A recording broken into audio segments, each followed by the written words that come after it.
sample, ganyan siya. Haba.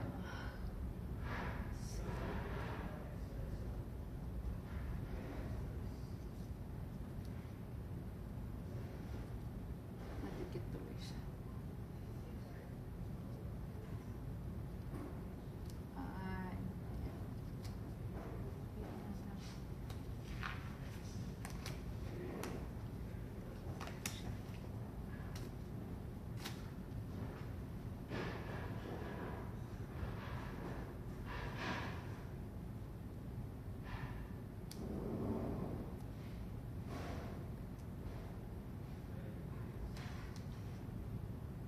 Ganyan ko na lang muna siya, ha?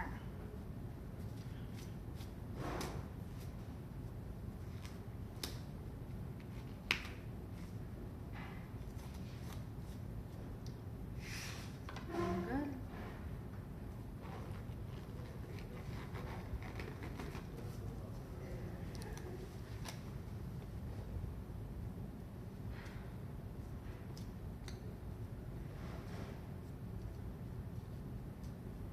Ay, bakit pa siya dumidikit? Hindi na po siguro madikit yung tape. Ano ba yan?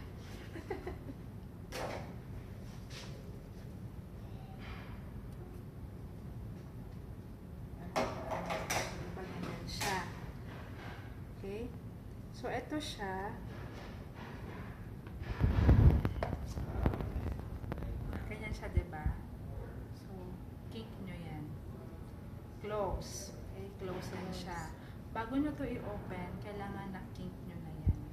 Natiklop na. Natiklop. Para hindi malagyan ng Hangin. hangin. And then, remove nyo.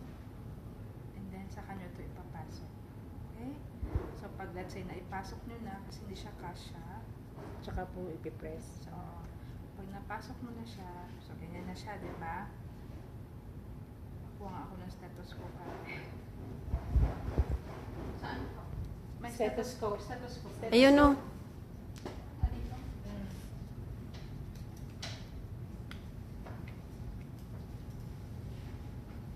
So, gamitan nyo siya ng stethoscope. Stethoscope. Okay. This is for checking na nasa stomach talaga yung Pagka yung... yung tube. Yung tube. Okay. So, i-check ninyo ganyan. And then, di ba ganyan siya? Ang hirap naman ito. So, mag-i-instill kayo ngayon ng air. Okay? And then, sa anong stomach ng pasyente, di ba dito? So, igaganyo ninyo and then mag-still ng air. So, kapag may narinig kayong parang yung Blow. kulo ng tiyan, so meaning, tama yung placement, ng Ng tube. Okay, ng tube. And then yung iba naman is kumukuha sila ng acid sample,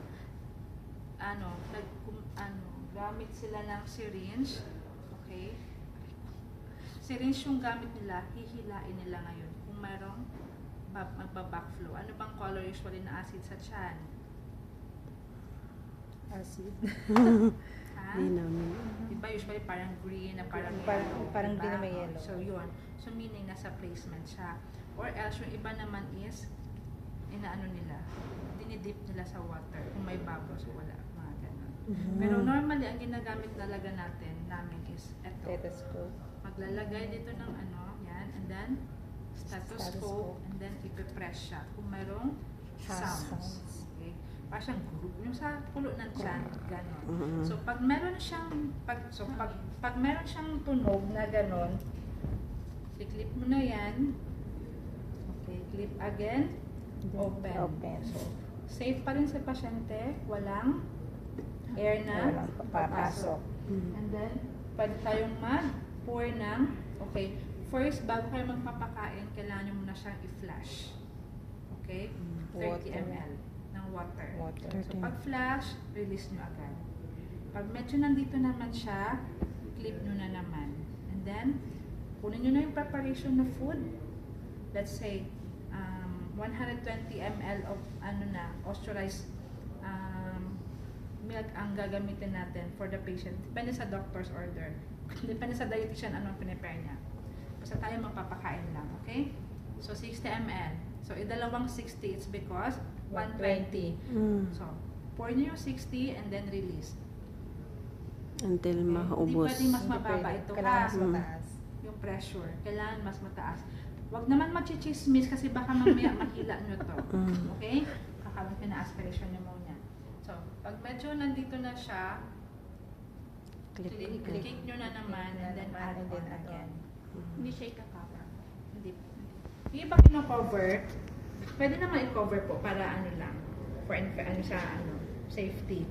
Pag medyo malapot yung food, pwede kayong mag-release I-press ng air dito. ang air para may push. Para ma-push niya. So, pag paubos na, kink na naman ninyo, and then, flush again it with Water. water. Make sure na walang maiiwan ng mga residues dito. Kasi magbabara. Magbabara. Magbabara. So, pag tapos na, remove everything, kink nyo na naman yan, lagay nyo sa box sa tray nyo ito, always bring tray with you, Tray. ha? And then, close. Close. Okay? And then, let's say kung dito siya, pwede nyo lang siya idikit dito ng pasyente. Kasi para hindi siya magalaw-galaw. Okay? Secure always the tubing. Tubing. Okay? Ganyan lang siya.